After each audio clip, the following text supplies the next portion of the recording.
semana.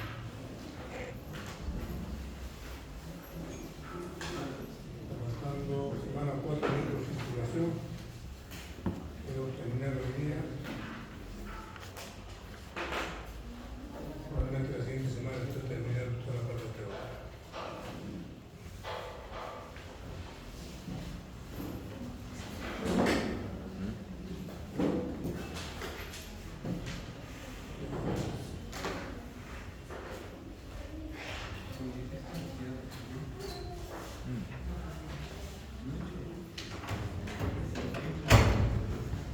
Cuando hablamos de microcirculación nos estamos refiriendo casi al objetivo final del aparato cardiovascular.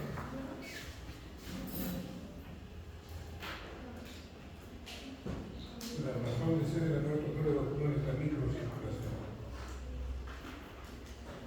Todo ese aparato está armado para responder esa actividad.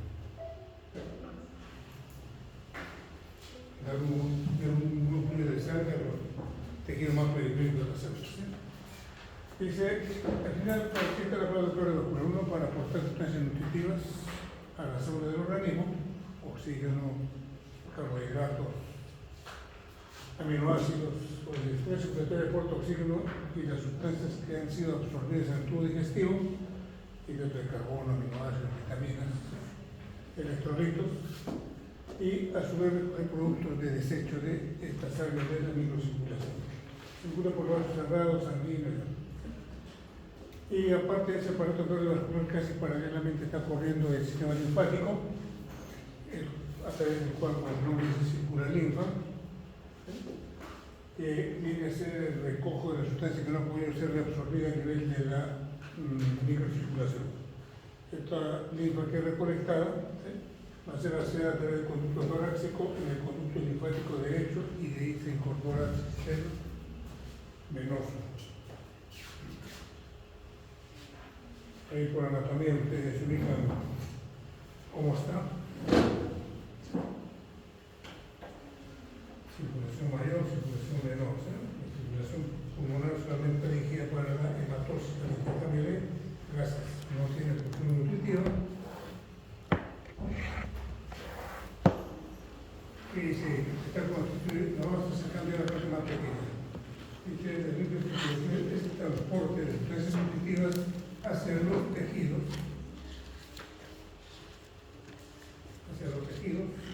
y de los tejidos hacia las partes donde deben ser eliminadas. Está constituido por arteriolas, que son más muy pequeños, con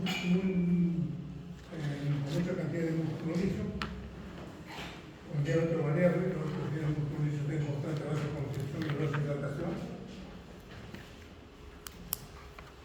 que controlan el flujo sanguíneo hacia cada uno de los tejidos. Si el tejido requiere más oxígeno, no sustancias nutritivas, hace vasodilatación. Los capilares, dice, son finos, se construyen con una sola capa de células endoteliales. Solamente tienen endotelio, ya no tienen músculo, no tienen tejido conjuntivo. Muy permeables, tienen que ser permeables para dejar pasar sustancias en ambos sentidos, por lo que el agua, los nutrientes y las células y los restos celulares pueden intercambiar con facilidad y rapidez entre los tejidos y la sangre que está circulando por sus capilares.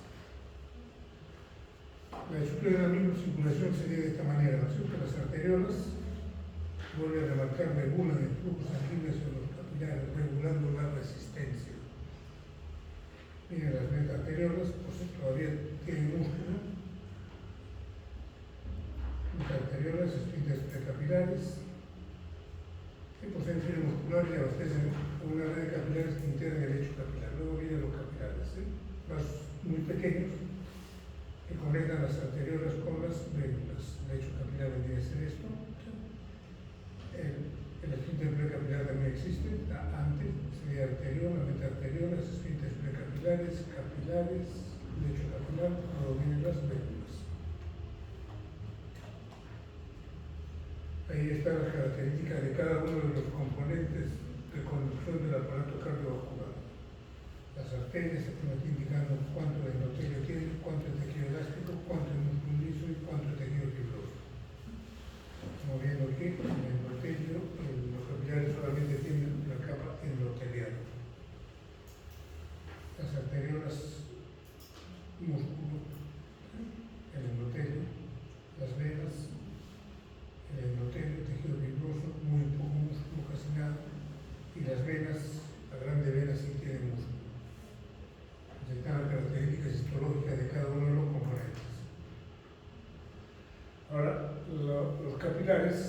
no todos son iguales, existen tres tipos de capilares.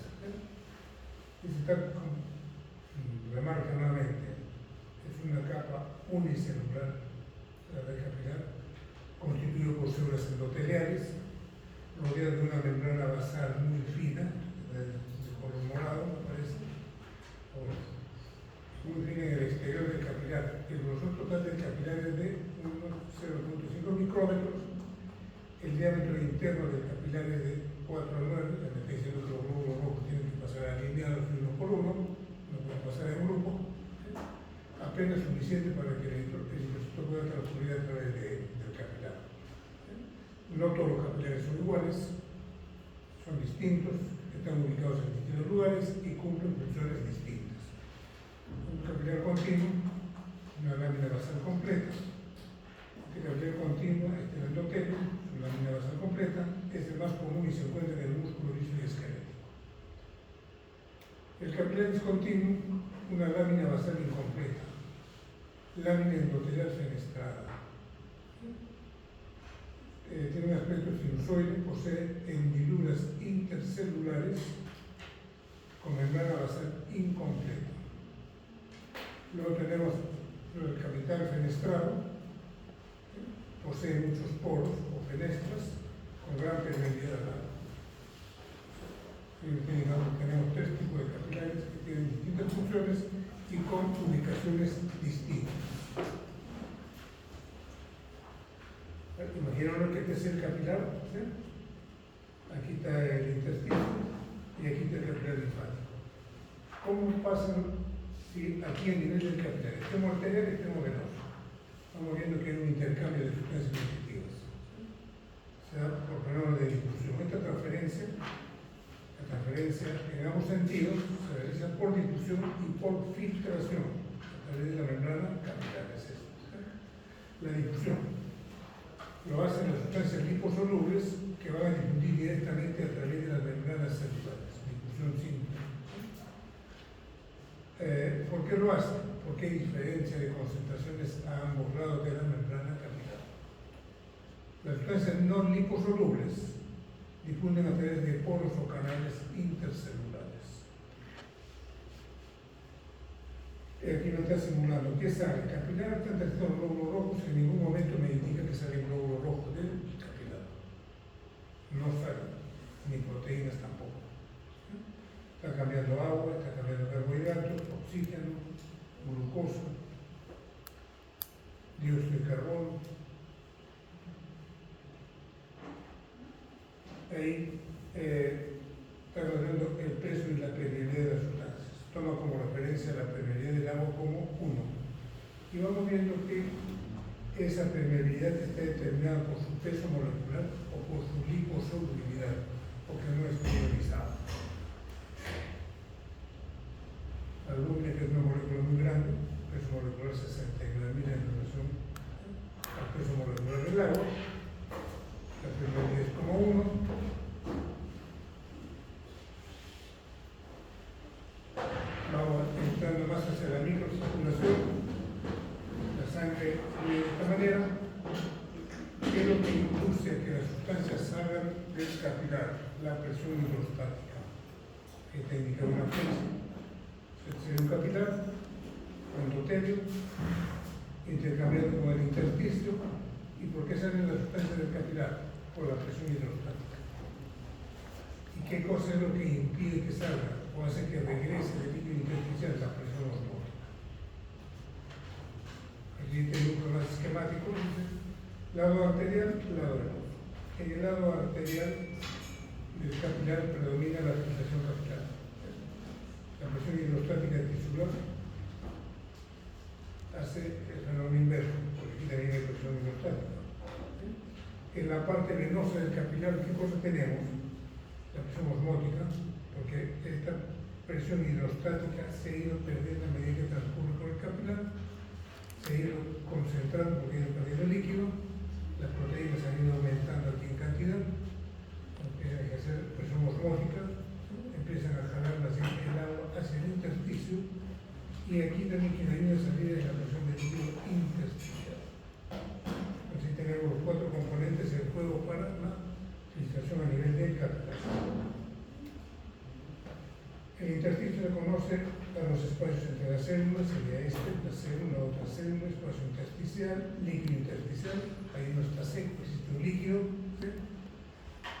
Hace de fibras de colágeno que recorren largas distancias en el intersticio, son muy fuertes, filamentos de proteoglicanos, que son moléculas muy finas, que están enrolladas y retorcidas, compuesta por un 98% de ácido hialurónico y un 2% por proteínas. Entonces, ¿qué encontramos en el intersticio? Es un gel intersticial, también líquido libre en riachuelos o en vesículas.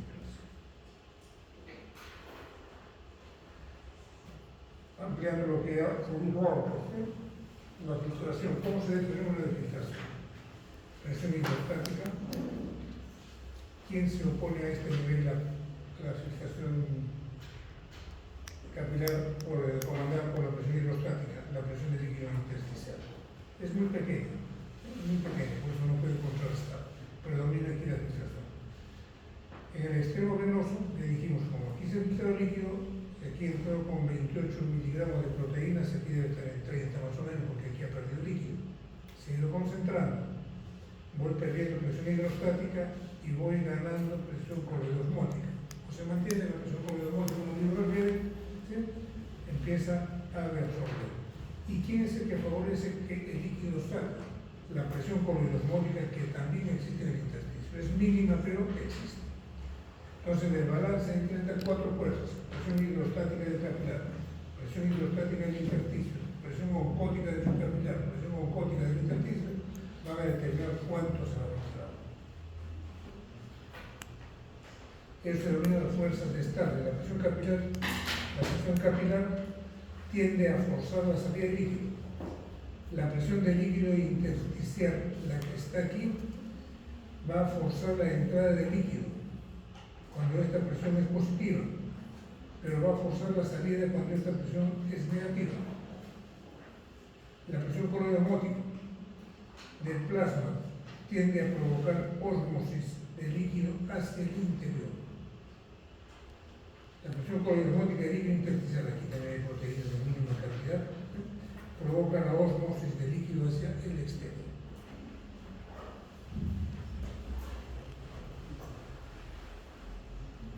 Cuantificando el fenómeno.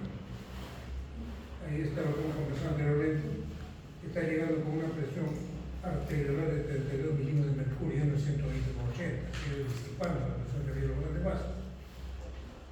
Ya las arteriolas ya han hecho la constricción, todo lo que ha venido aconteciendo anteriormente.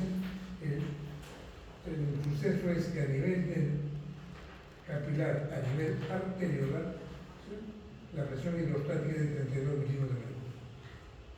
Por eso predomina la filtración. A medida que va avanzando, se filtra agua, solutos, proteínas en mínima cantidad. No debe filtrarse normalmente por su tamaño, por su carga negativa que tiene, que no puede acercarse al endotelio, que es rechazado. En la parte ya acelerado venoso, que encontramos la presión arteriolar, que era 32 menos 32. Ahora es ¿cuánto? 15. Y la presión oncótica, 25 milímetros de mercurio. ¿Eso que lleva? A que empiece a darse la reabsorción. Si queremos poner en números, la presión hidrostática capilar media, 17.3. Presión negativa del intersticio, 3. Presión coloidosmótica del intersticio, 8. Presión total hacia afuera, la presión en milímetros de mercurio que hace que las sustancias salgan del capilar, es un 28.3. Así como hay fuerzas que hacen que salgan, también va a haber fuerzas que hacen que regresen.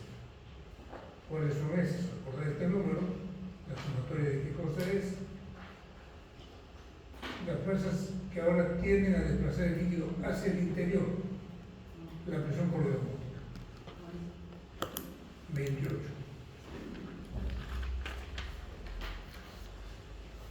Hacemos una sumatoria, ¿sí? Hacia afuera 28.3 de salida y de regreso 28. Tuve una fuerza neta hacia afuera de 0.3 milímetros de mercurio. O sea, gana la salida ligeramente. La luna a veces no sale, los glóbulos rojos no salen. el agua sí sale, las proteínas sí salen, los carbohidratos sí salen.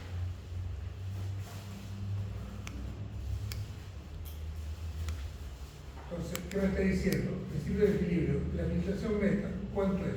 2 mililitros por minuto. Es lo que se está filtrando por minuto.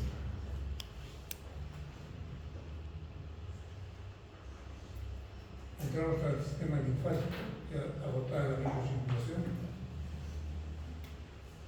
El sistema linfático, dice, es un sistema paralelo al sistema circulatorio. Recuerden que ha habido un exceso de cantidad para la filtración, eso estaría posando ahí en los equilibrios, pero el sistema capilar, el sistema linfático es el encargado de hacer el retroceso. Están faltando muchos jóvenes, están cuidando que se den por sorpresa al final de que hay uno que no va a hacer nada del examen.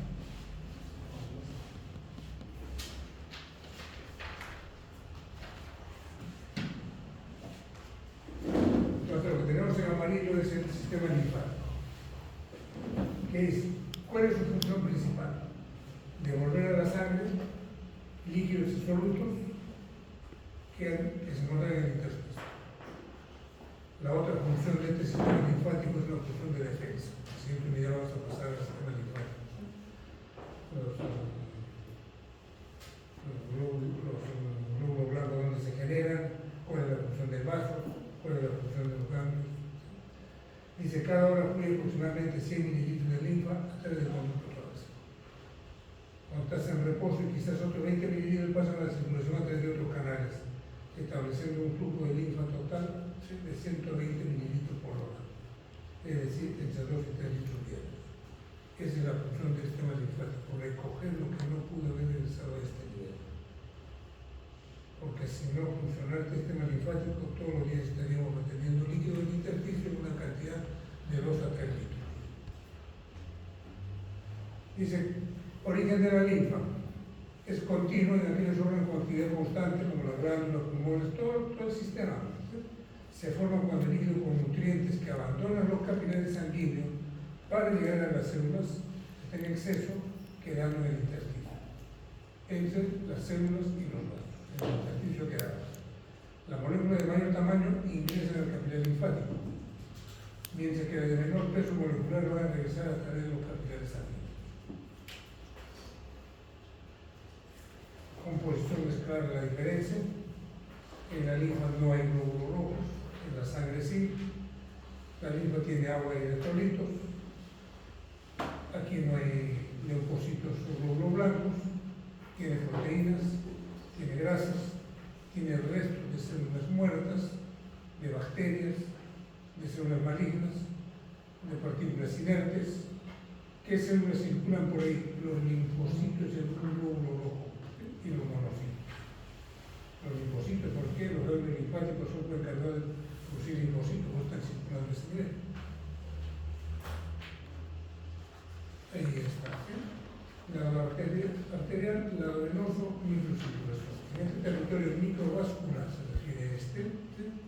Se produce el intercambio de gases, sales, agua y metabolitos celulares entre los capilares y los tejidos circundantes. ¿A través de qué fenómenos? De filtración y absorción.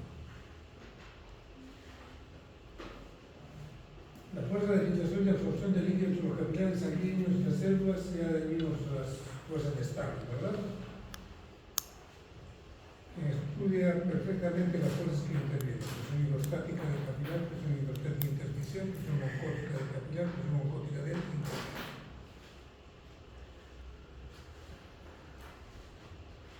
En condiciones normales, está repitiendo otra vez, ¿cuáles son las presiones que están jugando con la filtración? Presión sanguínea intracapilar, que es una diferencia entre el lado arterial y el lado venoso. Presión oncótica, la que está en el intravascular. Presión intersticial, que puede ser positiva o negativa, y la presión oncótica extravascular. Esas son las 4 fuerzas de estado. Definiendo cada una de ellas, ¿sí? La presión sanguínea intracapilar va disminuyendo a lo largo del capilar sanguíneo y por término medio tenemos que el inicio del capilar es de 30 a 35 5 y en la parte venosa es de 12 a 17 milímetros de mercurio. La presión oncótica es ejercida por las proteínas que están al interior del vaso sanguíneo, son las llamadas proteínas plasmáticas, albúmina, globulina. Se mantiene constante a lo largo del capilar sanguíneo y es de 1,25. Aquí está viendo que es constante, no ha bajado, más bien debe haber aumentado. La presión intersticial era ejercida por el líquido intersticial y los tejidos circundantes del capilar sanguíneo, es un equivalente de 1 a 2 milímetros de mercurio. Y la presión oncótica extravascular ocasionada por las proteínas existentes del intersticio que proceden del plasma sanguíneo, su valor 3,4 milímetros de mercurio. El territorio, fuerzas que determinan la filtración. ¿Qué cosa es? Paso del líquido del interior al exterior de los capilares.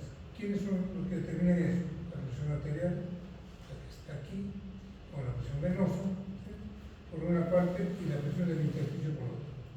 Las fuerzas que llevan a la absorción, ¿sí?, es el fenómeno contrario a la filtración.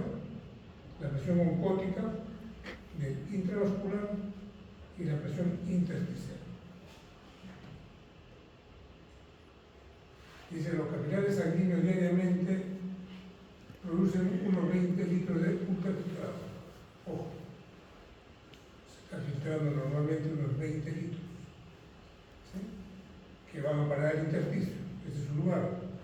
En condiciones normales, el 90%, o sea, 18 litros, se han reabsorbido en el extremo venoso del capilar. El 10% restante, o sea, unos 2 litros, va a regresar por los vasos linfáticos. El 98% se reabsorbe y un 2% de los filtrados de los 20 litros va a regresar a través de los linfáticos. Dice, los tramos iniciales del capilar sanguíneo dominan los fenómenos de filtración y a los finales, a la hora venosa, los de reabsorción. Dice, la vía linfática es una vía supletoria de eliminación especialmente importante para aquellas sustancias o productos que no pueden regresar por vía sanguínea. Por su gran capacidad de adaptación también actúa como sistema de seguridad para evitar que por diversos motivos pueda acumularse líquido del intersticio y vienen los edemas. Y los edemas se clasifican de distinta manera. Pues edemas blandos, edemas duros. En este caso, cuando no hay regreso por la vía linfática, tiende a formarse un edema duro. Es distinto cuando uno se golpea, aumenta la presión en el capilar de mayor filtración. Todas estas vías y fuerzas hacen entrar y salir líquido entre los capilares sanguíneos y el espacio intersticial. Que lo rodea puede verse alterada, incluida la vía linfática. Hay enfermedades, la filariasis me parece que la parasitosis que va y se mete a los conductos linfáticos obstruyendo el drenaje linfático. ¿Sí? ¿Qué ocasiona? Acúmulo de líquido en los tejidos.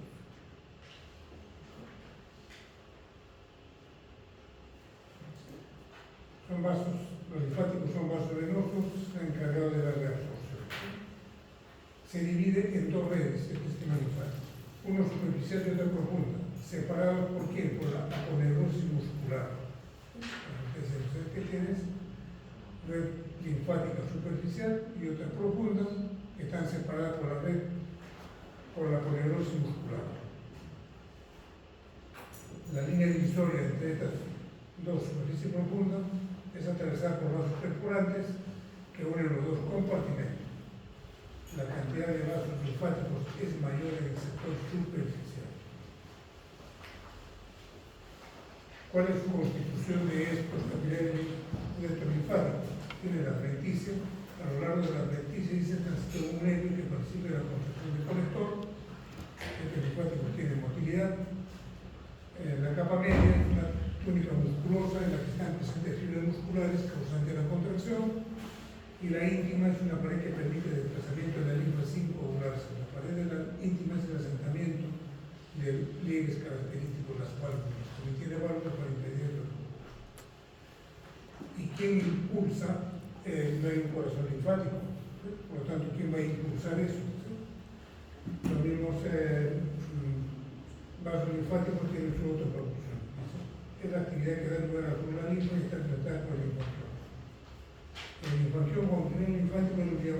plurifuncional. Hay automatismo dentro del linfático, dentro de vasos linfáticos. Y aquí me está diciendo, vasos linfáticos podrían ser estos que van a llegar a un ganglio linfático.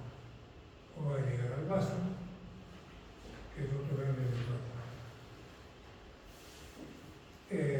Vasos linfáticos son canales prelinfáticos, capilares linfáticos en sí mismos, precolectores, colectores, ganglios linfáticos y troncos linfáticos. Ahí es donde menos hacer más. Definimos cada uno de ellos. Los canales prelinfáticos no son realmente vasos linfáticos, que se conducen la prelinfa del intersticio hasta el capilar linfático. Los capilares linfáticos son el inicio del sistema linfático vascular, tienen forma de un dedo de guante, se intercomunican formando una especie de red tubular, recogen la linfa de las diferentes regiones. Precolectores, colectores y arterios linfáticos conducen la linfa hacia los vasos de mayor calibre. Ahí la circulación linfática, eso ya es anatomía. Dice tronco linfático de características más grandes, por ejemplo, son grandes vasos linfáticos que recogen la linfa que proviene de las distintas partes del cuerpo. A través de ellos la linfa va a pasar al sistema venoso, está desembocando el sistema venoso, concretamente los ángulos formados por la yugular interna y la subclavia. Ambos están en la base del cuello. El derecho va a parar al conducto linfático derecho, de mayor calibre que el torácico, recoge la linfa de la parte derecha de la cabeza, cuello, tórax y miembro superior derecho. El terminus izquierdo va a parar en el conducto torácico, se origina a la altura de la segunda vértebra lumbar y décima dorsal, asciende por la cisterna de Peque, asciende pegado a la columna vertebral, recoge la linfa de los miembros inferiores, abdomen, parte izquierda del tórax, miembro superior izquierdo y parte izquierda del cuello y la cabeza.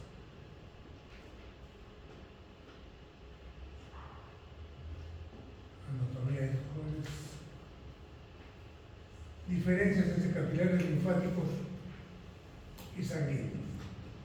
Tiene forma de dedo de guante, linfáticos, y constituyen los vasos linfáticos iniciales. Los capilares sanguíneos no, tienen la forma de un tubo. Son más estrechos que los linfáticos y se hallan entre las arteriolas y las venas, desde su ubicación.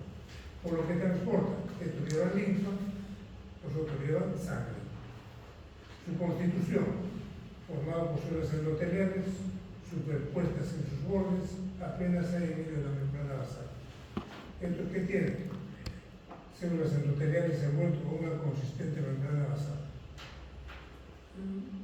Los linfáticos están sujetos a su entorno con filamentos que permiten la entrada de líquido y partículas de gran tamaño molecular.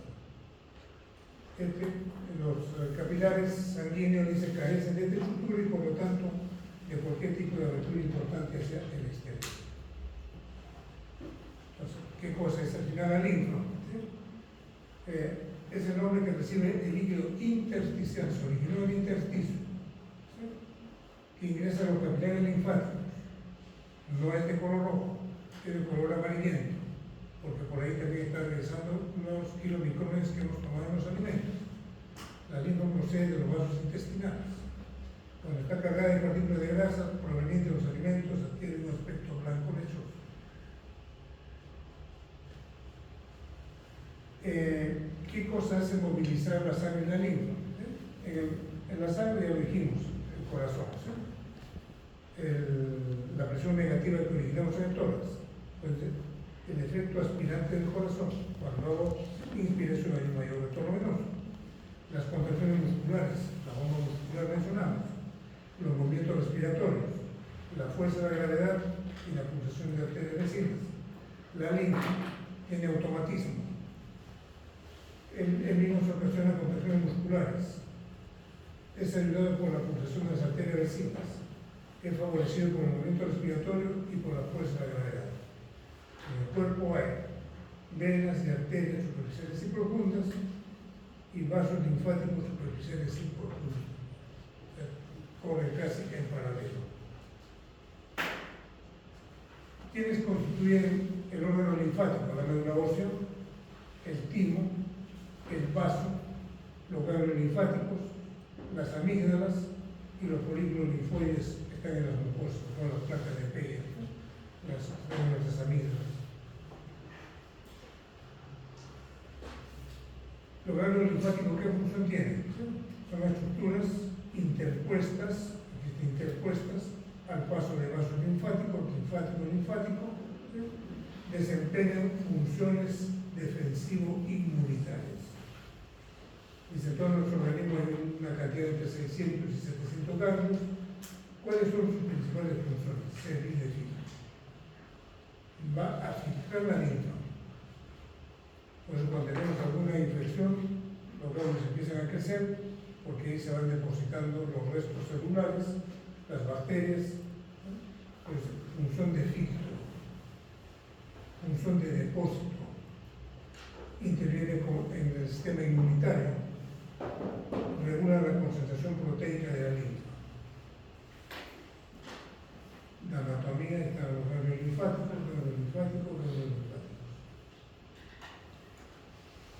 Entonces, ¿cómo definimos el sistema linfático? Es una red de órganos, ganglios linfáticos, conductos, vasos linfáticos, que producen y transportan linfa desde los tejidos hacia la sangre.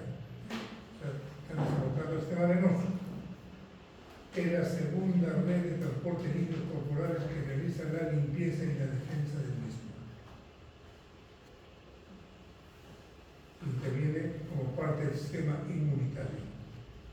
Ahí están los vasos linfáticos y los ganglios.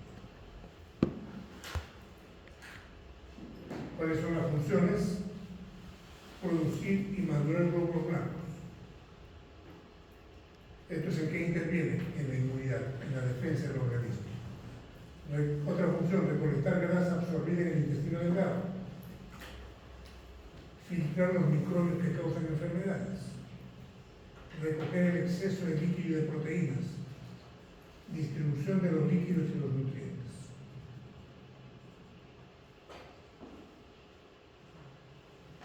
Los ganglios linfáticos, dicen, son una estructura de forma ovalada, irregular, se intercalan en el recorrido de los vasos linfáticos. La linfa llega al ganglio por vasos aferentes y sale por los vasos eferentes.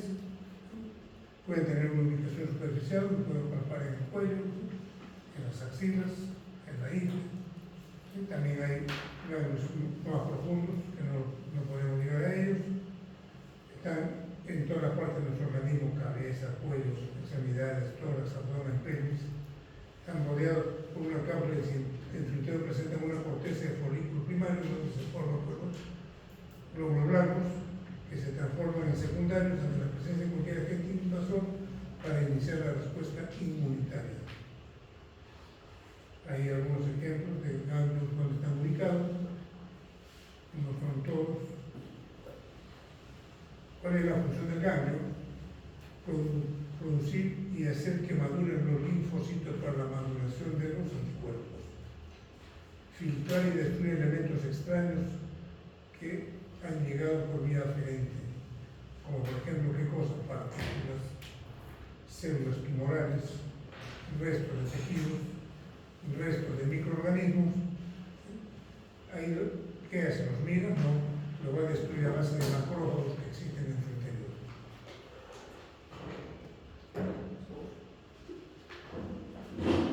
Ahí hay un agrandamiento y los ganglios linfáticos son mentonianos o submaxilarios, y esto tiene su drenaje. No encuentra ganglios aquí, dice, puede ser auriculares o de la parte occipital, porque aquí están drenando. Este es el filtro. Si se infarta, me puedo suponer que puede tener problemas dentales. El vaso es otro órgano, ¿sí?, de forma alargada y plana, se ubica en la parte superior izquierda del abdomen, en el hipocondrio izquierdo. Está ubicado por debajo del diafragma y detrás del estómago. Pesa más o menos 200 gramos. Es un órgano muy ubicado, contiene sangre, más o menos 100 centímetros. En general aumenta un poco de tamaño hasta la pubertad y luego mantenerse constante su tamaño. Ahí está el vaso, su arteria esplénica, su vena esplénica. La función del vaso en el feto, realizar la hematopoiesis, lugar donde se empiezan a producir los glóbulos de la sangre. Es decir, participa en la formación, desarrollo y maduración de glóbulos rojos, blancos, plaquetas, a partir de una célula madre hematopoyética. Esta función cesa al nacimiento porque luego se va a encargar única y exclusivamente la médula ósea. Unificación del vaso. Funciones del vaso: destruir los glóbulos rojos envejecidos o dañados. Es el cementerio de los glóbulos rojos, ahí queda. Remover y recuperar el hierro. O sea, cuando destruye el glóbulo rojo, no lo elimina entero. Le empieza a sacar material que va a servir para la formación de otros glóbulos rojos. Por eso dice remover y recuperar el hierro de estos glóbulos rojos que han sido destruidos para formar nuevos eritrocitos. Esta destrucción, ¿quién va a destruir? Los macrófagos que existen en el órgano y en el vaso. También eliminan por fagocitosis las impurezas y los gérmenes que circulan por sangre. Es un órgano de reserva de la sangre. Es el lugar donde maduran los monocitos que posteriormente se van a transformar en macrófagos. El timo es otra estructura, ¿sí? Es un pequeño órgano linfático formado por dos lóbulos, están en el mediastino, ¿sí? Entre el corazón y el esternón. Se desarrolla hasta la etapa fetal, ¿sí? De la etapa fetal de la pubertad, ¿sí? Y en la edad adulta ya empieza a atrofiarse, empieza a desaparecer. Funciones del timo: producción y maduración de los linfocitos T, por eso los linfocitos T son los que proceden del timo, que son enviados al torrente sanguíneo, con destino al vaso, amígdalas y ganglios linfáticos. Segregan hormonas que permiten la maduración de los linfocitos. También tienen macrófagos encargados de la eliminación de los linfocitos T defectuosos. Ahí está la ubicación del timo. Casi por último, las amígdalas están en la faringe, tienen múltiples nódulos linfáticos. Es una amígdala faringe por su ubicación, está situada en el techo de la faringe. Es una amígdala palatina, ubicada en el mismo uretral de los fauces. La amígdala lingual ubicada en la base de la lengua. La amígdala tubárica, alojada en el extremo faríngeo del tubo faríngeo-timpánico o trompa de Eustaquio. Ahí están las amígdalas. Funciones casi parecidas a las del vaso y la del timo: proteger al organismo de los gérmenes, virus, bacterias, hongos que pueden ingresar por la vía digestiva o respiratoria. Es un filtro. Estas estructuras son pequeñas al nacimiento, aumentan a los 5 años de edad y luego van reduciendo de tamaño. ¿Qué tienen? Linfocitos que van a reaccionar rápidamente ante la presencia de microorganismos que van a ingresar por la vía oral o vía nasal. Ahí están los problemas cuando hay obstrucción linfática. No hay drenaje linfático. Estos edemas tienen la característica de ser cuando hacemos un recorrido largo de aquí a Lima y Móvil, ¿no es cierto? Vamos con los pies hinchados. Ese es un problema de presión hidrostática. Estos edemas son debidos a falta de drenaje linfático y tienen muchas características diferentes. Este es un edema blando, este es un edema frío, disculpe, este es un edema duro. Cuando uno lo palpa, tiene la impresión como si estuviera agarrando un pellejo del cerdo, que es distinto a un edema de tipo agudo. El brazo estéril, generalmente una de las filariasis en la selva, en los ciclos endémicos, las filarias que son gusanos, se meten a las estructuras del linfático obstruyendo el drenaje.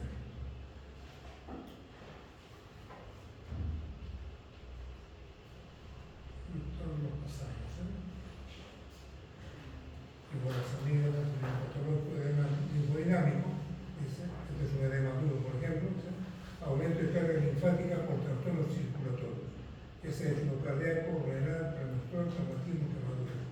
Hay un engrosamiento cutáneo, la piel rugosa, cambio de apariencia, se pone piel seca, el tejido subcutáneo está edematizado, está duro, empieza a ganar peso, tiene que llegar al normal.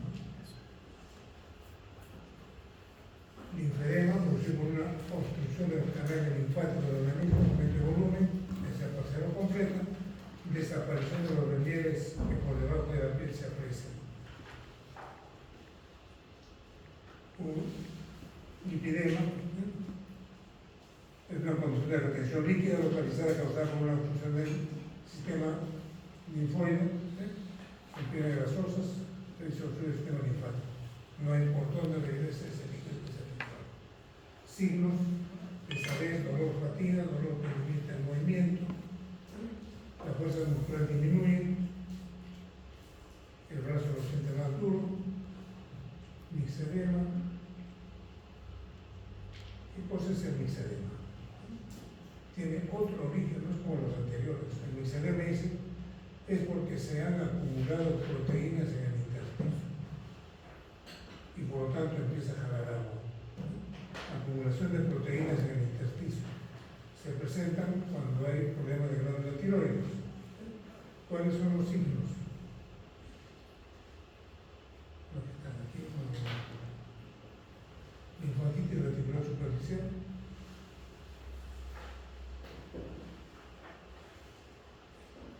una parte terminadores,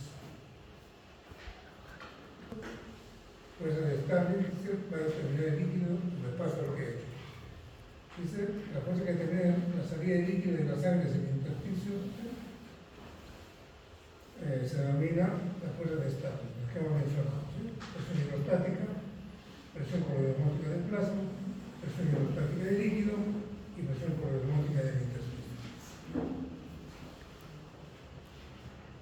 Cuando se afecta este sistema, voy a entrar a los edemas.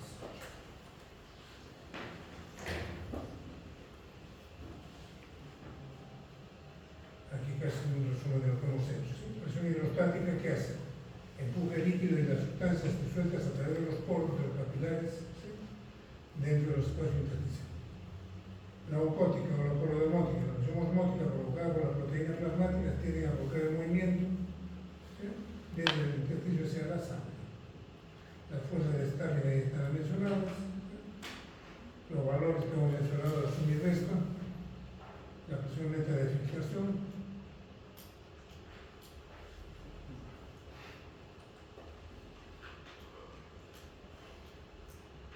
otro repaso antes del tema de fondo, la ley del flujo sanguíneo, tengo que recordar muy bien la resistencia, la ley de Poisson, resistencia periférica total, el flujo sanguíneo, es un repaso de lo que hemos hecho.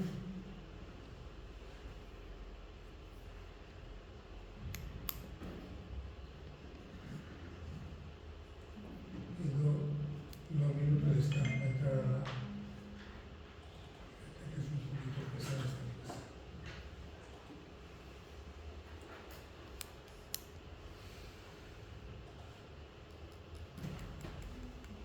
2 minutos de asueto, muchachos. Ese flujo sanguíneo no fue constante. Porque la medicina es lógica, no es memoria. Yo me pregunto, ¿no? Y a mí no se me pregunta. ¿Y todos los sistemas estarán recibiendo la misma cantidad de sangre? Generalmente no. Si voy a hacer actividad muscular, la misma cantidad de músculo. Si tomo alimento, la misma cantidad de tubo digestivo. Entonces, tiene que haber una regulación de la cantidad de sangre que tiene que llegar a esa estructura.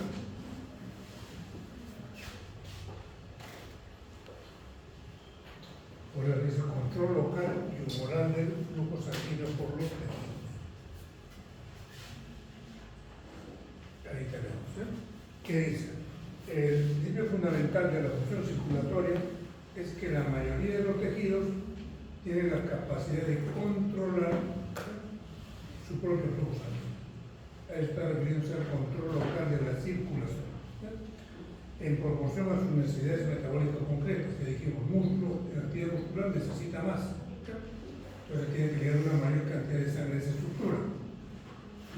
Dice, algunas de las necesidades específicas del flujo sanguíneo de tejidos incluyen aspectos como, empieza a reducir, si hace más actividad el músculo, que necesita más oxígeno, que necesita más sustancias nutritivas, más carbohidratos, aminoácidos, ácidos grasos, apoyan a desarrollar su actividad. ¿Para qué más regular ese flujo? Tiene que eliminar ese dióxido de carbono de los tejidos, eso que ha producido su metabolismo. Además ha producido iones de hidrógeno, ácido láctico, tiene que eliminarse. Y tiene que mantener, su objetivo, mantener las concentraciones adecuadas de iones en los tejidos. Además, ¿para qué sirve la sangre? Sí, transporte de varias hormonas y otras sustancias a los distintos tejidos del organismo. Algunos órganos tienen necesidades especiales. Cuando estamos haciendo deporte, cuando tenemos fiebre, ¿qué necesito? Perder calor, disipar calor. ¿Qué tiene que hacer? Una manera de perder calor es a través de la piel. Por tanto, empieza a llegar mayor cantidad de sangre a la piel. Por eso dice aquí, el flujo sanguíneo de la piel determina la pérdida de calor. Cuando uno practica deporte, si es blanco se pone colorado, ¿cierto? Si tiene fiebre, encuentra el niño coloradito. ¿Sí? ¿Qué me está diciendo? Que tiene una mayor percepción hacia la piel en la idea de que de perder calor a nivel de por convección, conducción, evaporación, después que no digo nada. Pero hay otros tejidos, como por ejemplo el riñón, que recibe casi el 20% del gasto cardíaco, que para alimentarse se alimenta tanto, en parte sí, porque tiene que hacer una gran actividad, pero en gran parte debido a que tiene que filtrar ahí las sustancias que tienen que ser eliminadas. Pues el aporte de cantidades adecuadas del plasma sanguíneo a los riñones permite que estos filtren y excreten los productos de desecho del organismo y además permite la regulación del volumen sanguíneo y de los electrolitos que tengamos.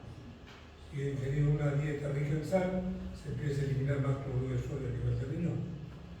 Si al contrario estoy con una dieta hiposódica, trata de retener sodio, trata de no perderlo. Entonces ya tengo claro, al riñón le llega el 20% del gasto cardíaco, está hablando de casi 1 litro 200, 1 litro 100, no con función nutritiva, ¿sí? Sino principalmente para poder filtrar las sustancias de desecho. Y ahí se pareció el flujo sanguíneo en distintos órganos. El flujo sanguíneo tan importante que atraviesa los riñones, 1100 mililitros. 1 litro 100 en 1 minuto. Es una estructura muy pequeña. Recibe mucho más sangre en relación al cerebro. El cerebro pesa casi kilo 200. ¿Sí? Pero en cantidad. Este flujo sanguíneo tan importante que atraviesa los riñones, 1100 mililitros por minuto, esta cantidad tan importante de flujo es necesaria ¿para qué? Para que los riñones realicen la función de limpieza de los productos de desecho en la sangre y regulen con precisión la composición de los líquidos corporales.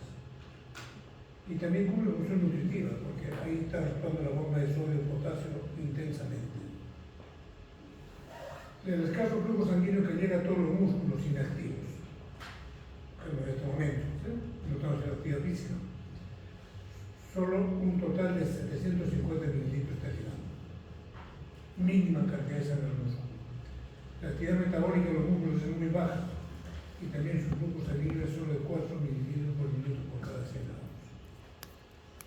Mientras que durante el ejercicio, base a la actividad física intensa, la actividad muscular aumenta más de 60 veces y el flujo sanguíneo hasta 20 veces, incrementándose a 16.000 mililitros por minuto. O sea, más sangre al músculo. Y aquí me está diciendo, primera columna, el órgano. Segunda columna, el gasto cardíaco. ¿Cuánto el gasto cardíaco le llega a cada uno de ellos? Aquí me imagino que es el 100% del gasto cardíaco, ¿sí? ¿Dónde están los millones que nos llamaban la atención? 22% del gasto cardíaco. ¿Dónde está el cerebro? 14%. O sea, ¿y cuánto pesa? Casi 1,2 kilos, ¿sí? Entonces uno diría, bueno, al cerebro debe llegarle más, ¿no? Pero aquí, doctor, aparece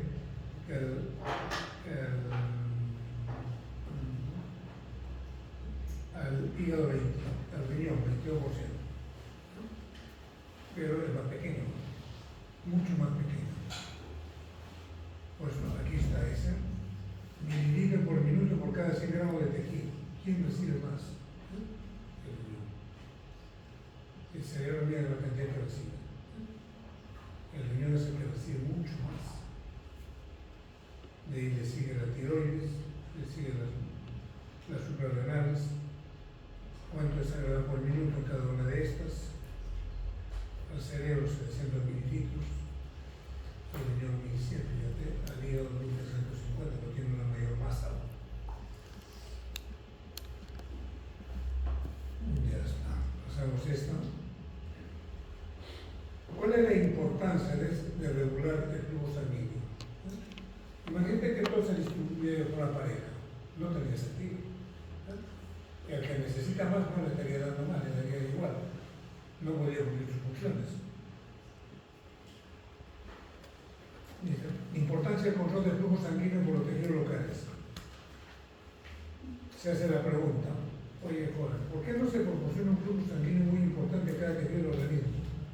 Que sea suficiente para cubrir el cerebro tejidos con independencia de la actividad que esté realizando. Dicho mecanismo requería muchas más veces el flujo sanguíneo que el corazón pueda mover. Si estuviera parejamente 20, 20, 20, 20, tiene que trabajar mucho más el corazón. Pero como hay una distribución local, este 40, a este le bajo 5, de tal manera que los 15 que sobran aquí se puede llevar al sitio que necesita. El flujo sanguíneo que llega a un tejido está regulado por las concentraciones mínimas que cubrirán las necesidades, ni más ni menos, le llega a la cantidad que necesita. Los tejidos que lo requieren en mayor cantidad, el flujo sanguíneo va a aumentar, regulándose a nivel local. Nuevamente la figurita. Ahora, ese control del flujo sanguíneo a nivel de la microcirculación puede ser a corto plazo y a largo plazo. ¿Qué significa a corto plazo? Son cambios rápidos, inmediatos. ¿Cómo lo hace? ¿Con vasodilatación o vasoconstricción? Empezamos a practicar deporte al inicio. ¿Qué cosa hace?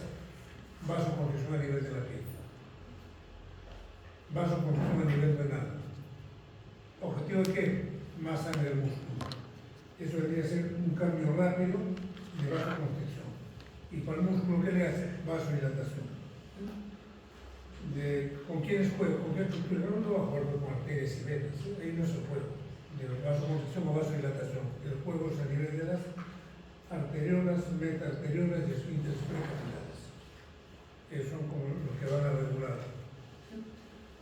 Se llama corto plazo, ¿por qué? Porque es una respuesta en segundos, en minutos, para poder con rapidez mantener el flujo sanguíneo adecuado al lugar que lo necesita.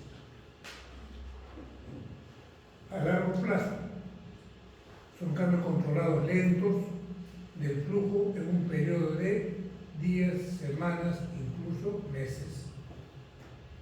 Hay un mejor control del flujo y cambios se producen como consecuencia del incremento o descenso del tamaño físico y del número de vasos sanguíneos que nutren los tejidos. Se me está diciendo que si tú te pones a hacer ejercicios, ¿qué quieren que cuando hacen ejercicios? Si empiezo con, por decir, empiezo con 100 fibras musculares en el bíceps, después de haber realizado por meses actividad física, ¿cuántas fibras tendré en el bíceps? ¿Habrá aumentado de 100 a 200, 300 o seguirán siendo 100? ¿Qué creen ustedes? Seguirán siendo 100. Siguen siendo 100. Lo que ha aumentado es la masa de cada uno de ellos, no ha aumentado el número de fibras. Y si ha aumentado la masa, ¿qué tiene que ser? Aumentar la vascularidad. ¿Lo va a hacer de forma inmediata? No, lo hace a largo plazo. Por eso dice, hay un control mejor del flujo y cambios se producen como consecuencia del incremento o descenso del tamaño físico y del número de vasos sanguíneos que nutren los tejidos. Si aumenta masa, tiene que aumentar la vascularidad. Aquí, lo normal, ¿qué dice? Mayor metabolismo, mayor flujo sanguíneo. Y vas a aumentar más metabolismo, mayor flujo sanguíneo. ¿Dice? Control a corto plazo del flujo sanguíneo local. Aumentar el metabolismo, más requerimiento de oxígeno, más producción de CO2, más producción de ácido láctico, más producción de iones de hidrógeno. En la figura de nuestra izquierda se muestra el efecto a corto plazo, el flujo sanguíneo del aumento del metabolismo del tejido local como en el músculo esquelético. Obsérvese que hubo un incremento del metabolismo hasta 8 veces con respecto a lo normal, aumenta el flujo sanguíneo a corto plazo hasta 4 veces. La disponibilidad reducida de oxígeno incrementa el flujo de oxígeno tisular. Ojo, disponibilidad reducida de oxígeno incrementa el flujo. Ya que no te puedo dar más oxígeno, te lo daré, pero aumentando el flujo. El flujo sanguíneo tisular aumenta mucho siempre que disminuya la disponibilidad de oxígeno en los tejidos. Ya me está diciendo qué cosa. Pues si estás oxigenando más, tienes que perfundir más, ¿sí? Para que llegue la cantidad de oxígeno que tú necesitas. Ejemplo, a una gran altitud en la cima de una montaña alta, en caso de neumonía, en el anhídrido por monóxido de carbono, en esa intoxicación por monóxido de carbono, el monóxido de carbono va a ocupar la hemoglobina y esa hemoglobina es incapaz de transportar oxígeno, lo que va a llevar a hipoxemia. En el envenenamiento por cianuro, ¿sí?, que deteriora la capacidad del tejido de usar oxígeno. El cianuro impide a las células que usan oxígeno. Dice, en la figura de aquí vemos a medida que disminuye la saturación a través del oxígeno de un 25% normal, el flujo sanguíneo a través de una pierna aislada aumenta unas 3 veces. Es decir, el flujo sanguíneo aumenta casi lo suficiente para compensar el descenso de oxígeno en la sangre. Y así vas a poder mantener con oxígeno la cantidad que requiere ese tejido. Dice, ¿a qué mecanismo recurre el organismo? El mecanismo por el cual los cambios del metabolismo tisular o la disponibilidad de oxígeno modifican el flujo sanguíneo en los tejidos. No se sabe totalmente. Se han propuesto teorías, como son la teoría vasodilatadora y la teoría de falta de oxígeno. Y como son teorías, puedes decir que son verdades o son falsas. Más son verdades, ¿no? Pero no son verdades casi absolutas. Tratan de explicar la vasodilatación o vasoconstricción a base de esas dos teorías. Teoría vasodilatadora. Esta teoría. Cuanto mayor sea el metabolismo del tejido, o menor la disponibilidad de oxígeno o de otras sustancias nutritivas, mayor será la velocidad de formación de sustancias vasodilatadoras en las células de ese tejido. Está claro, ¿verdad?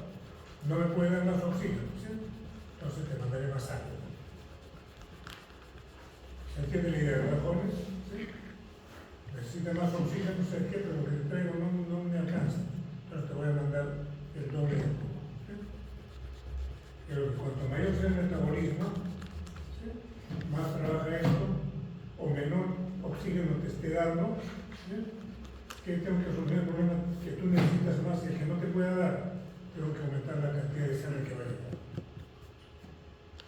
Estas sustancias se difunden a través de los tejidos hacia los esfínteres precapilares y metaarteriolas, provocando la dilatación. ¿Quiénes son esas sustancias? La adenosina, por ejemplo, en el corazón. En el corazón, cuando empieza a funcionar más, produce vasodilatación. Pero básicamente, ¿para qué? Para mantener mayor cantidad de sangre. Pero básicamente lo hace por el corazón, se hace llegar mayor cantidad de sangre por la adenosina. El corazón empieza a producir mayor cantidad de adenosina que tiene una potente actividad vasodilatadora. Si solamente le echara mano a la vasodilatación por las drogas adrenérgicas, no podría suplir esa función. Otra de las sustancias vasodilatadoras locales es el dióxido de carbono, compuesto de fosfato de adenosina, la histamina, iones potasio y iones hidrógeno. Dice que la producción de estas sustancias a ese nivel donde se necesita más oxígeno producen vasodilatación. Las sustancias pueden liberarse del tejido en respuesta a la deficiencia de oxígeno, es decir, estos se van a liberar ante la falta de oxígeno. Provocan vasodilatación aguda a corto plazo, ¿sí? Lo que van a ser responsables de la regulación del flujo sanguíneo local.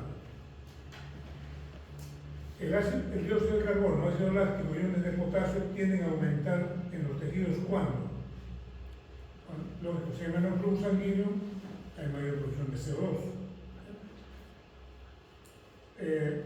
Cuando el metabolismo celular aumente súbitamente, todo aquello que lleva a mayor producción de CO2, ya sea porque estás mal perfundido, ya sea porque tu actividad ha aumentado, al elevarse la concentración del metabolito vasodilatador, se produce vasodilatación en las arteriolas, van a incrementar el flujo sanguíneo y van a devolver a valores normales la concentración de las sustancias que se necesitan en esos tejidos.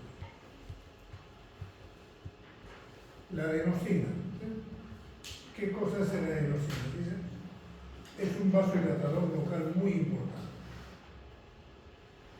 Cuando hay flujo sanguíneo coronario escaso, se liberan cantidades diminutas de adenosina desde los miocitos, lo cual provoca vasodilatación local suficiente en el corazón para devolver a la normalidad dicho flujo sanguíneo. Cuando el corazón se vuelve más activo de lo normal, se incrementa la utilización de oxígeno seguido de... ¿A qué mecanismo recurre cuando el corazón necesita más oxígeno? Cuando el corazón se vuelve más activo de lo normal, se incrementa la utilización de oxígeno, seguido por descenso de la concentración de oxígeno en los miocitos cardíacos. ¿Qué me está diciendo eso? ¿Sabes qué? Voy a dilatarlo el número joven para acá. Un órgano es este. Entra sangre arterial, sale sangre venosa. Este consume oxígeno. Este necesita más oxígeno. Digamos, entra 20 mililitros de oxígeno aquí y en cualquier órgano, menos el corazón, 20 por aquí y recupero aquí 16. ¿Sí? ¿Qué me está diciendo? Cuando ha pasado la sangre de aquí, lo que había sacado son 4 o 5 volúmenes de oxígeno.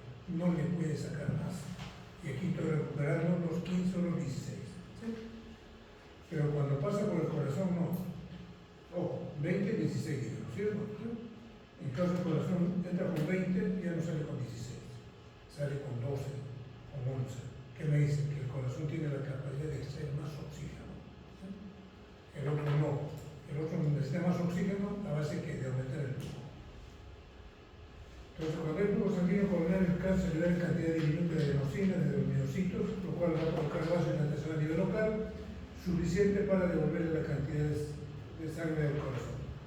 Cuando el corazón se vuelve más activo de lo normal, se incrementa la utilización de oxígeno seguido por descenso de la concentración de oxígeno en los miocitos, degradación consecuente del ATP porque tiene que formar adenosina, aumento de la liberación de adenosina. Se cree que esta se pierde en los miocitos cardíacos provocando la vasodilatación coronaria y así aumenta el flujo sanguíneo coronario. Esto cuando dice se pierde no está diciendo que se ha ido. ¿Sí? Se cree que esta se pierde en los miocitos y se está yendo los miocitos, ¿sí? Provocando la vasodilatación coronaria. Teoría de la falta de oxígeno de nutrientes de control de flujo sanguíneo local. Es necesario el oxígeno como un nutriente metabólico para la contracción muscular. ¿Sí?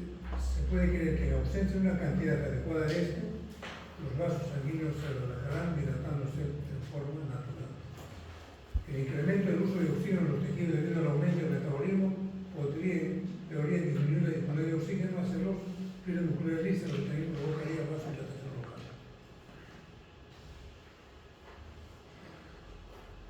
Mecanismo por el cual actuaría la falta de oxígeno.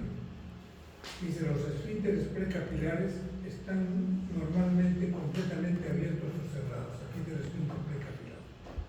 Arteriola está por aquí, metaarteriol, esfínteres precapilares y capilares. ¿Sí? El esfínter precapilar que está aquí, ¿sí? Y las metaarteriolas se abren y cierran cíclicamente varias veces por minuto, siendo proporcional la duración de las fases abiertas a la necesidad del oxígeno.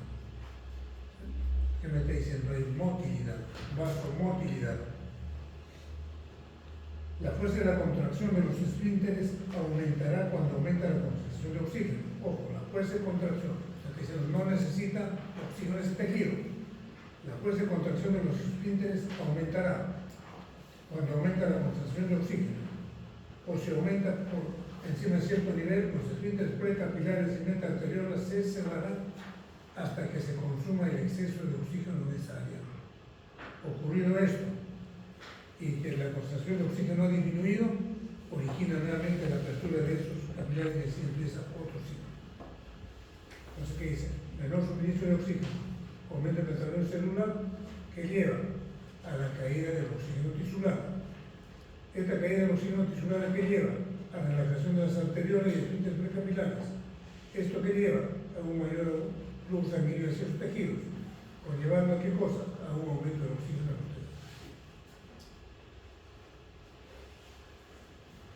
Posible función de otros nutrientes además del oxígeno para el control del flujo sanguíneo. ¿Sí? La ausencia de glucosa en sangre. Después el beriberi, que es una deficiencia de vitaminas, sustancia del grupo de la tiamina, aumenta el flujo sanguíneo local periférico en 2 o 3 veces. Estas vitaminas son necesarias para generar ATP. Su deficiencia provoca que disminuya la capacidad de contracción del músculo.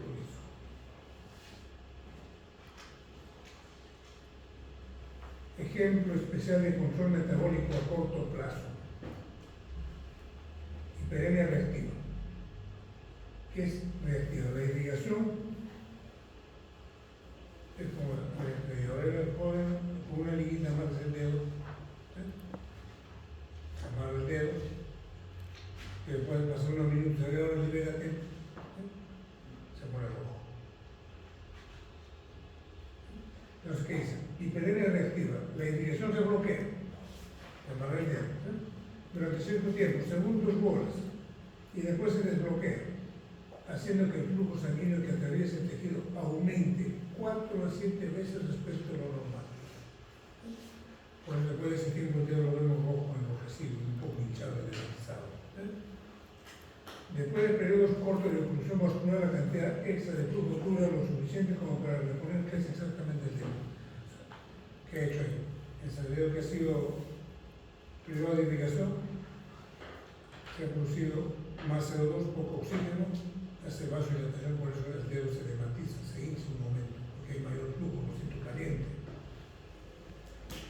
La hiperemia activa, cuando un tejido se vuelve muy activo, la velocidad del flujo sanguíneo aumenta a través del tejido.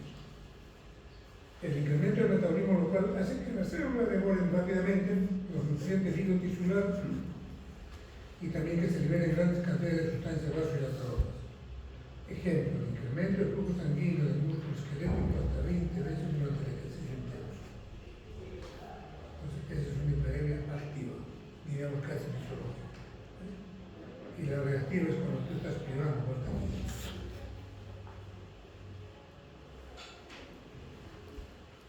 Aquí, ¿sí? Flujo sanguíneo muscular. Aquí es ocurrido la arteria, cero de sangre. Y fíjate, tienes que liberar cuánto de sangre en exceso. Esa es la reactiva. En la hiperemia activa, desde el inicio empezaste a subir.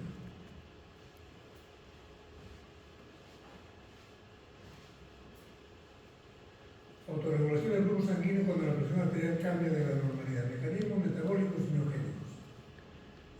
El rápido incremento de la presión arterial lleva a un aumento inmediato del flujo sanguíneo, pero en menos de un minuto este flujo volverá a la normalidad.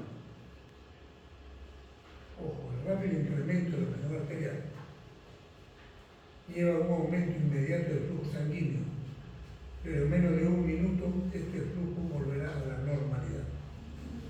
Teoría metabólica, todas teorías explican eso. Cuando la presión se eleva, el exceso de líquido proporciona mucho oxígeno y más nutrientes a los tejidos y lava a las sustancias vasodilatadoras.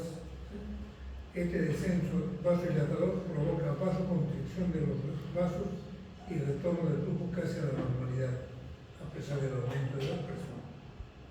Teoría miogénica.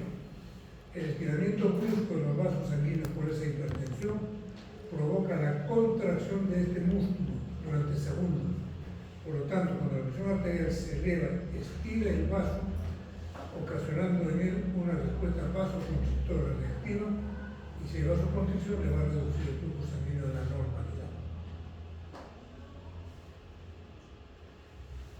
Respuesta miogénica es inherente al músculo liso vascular, no si es el músculo liso que existe ahí.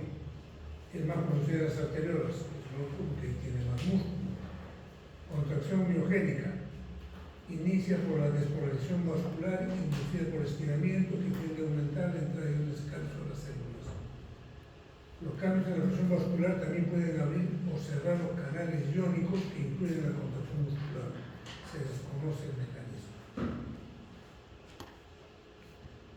De todos estos mecanismos que hemos mencionado, dice, el miogénico parece ser más importante para prevenir el estiramiento excesivo del vaso ante la elevación de la presión arterial. Si se sigue cuestionando su importancia porque este mecanismo de detección de la presión no puede detectar directamente a sus teorías. En realidad dice, los factores metabólicos anulan el mecanismo miogénico cuando las demandas metabólicas de los tejidos son muy altas. Ejemplo, durante el ejercicio muscular enérgico ocurre un gran incremento de flujo sanguíneo en el músculo esquelético.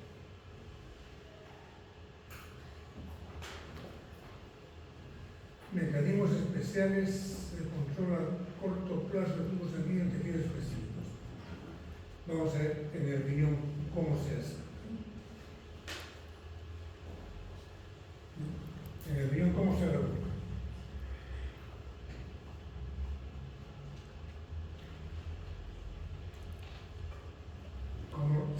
¿Cómo hay autorregulación a nivel renal? Que eso es muy importante, ¿no? Dice, el control del flujo sanguíneo se basa en un mecanismo de retroalimentación túbulo-glomerular.